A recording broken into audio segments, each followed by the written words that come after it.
nagising sa euphoria nung nakarang Sabado. Nagpunta lang niyo ba sa favorite hangout ko? 7-Eleven Quezon City, yo doon ako napadpad.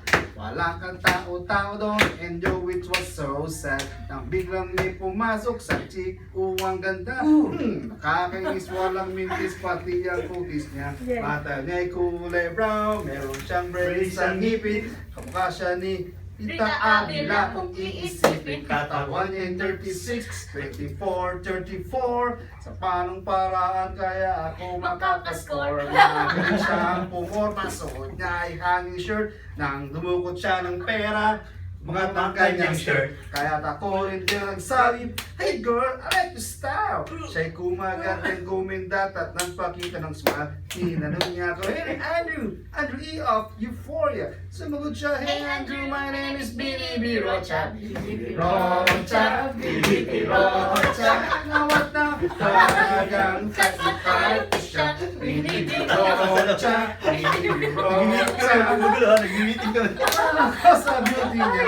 Down the place, Billy Rocha, Billy Rocha. Nawat na talagang type ko siya. Billy Rocha. Billy Rocha. Full time! Ilan ako sa beauty niya. So pagkatapos ng isang linggo,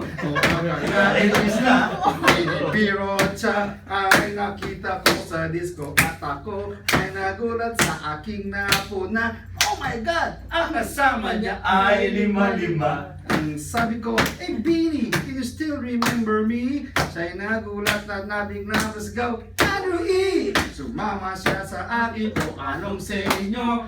Lumabas kami ng disco, sumakay sa kanyang Pajero. Sa Pajero pa lang, pinakiramdaman ko na init ng ang aplo sa aking damang-dama. Paang lamig sa Pajero, ngunit siya'y hot na hot. Pilit ng aking tengay, pilit niyang ginakagat. Sa tulong ng kanyang labi, ako ay kiniliti. Kinuha aking kamay, nilagay sa kanyang binti. Para bang maubusan siya'y namamadali. Pumatong siya sa akin at siya'y napangiti. Billy Rocha, Billy Rocha. Nawatap talagang type ko siya. Billy Rocha, Billy Rocha. Nawatap, ilaba ko sa beauty niya. Bring it down.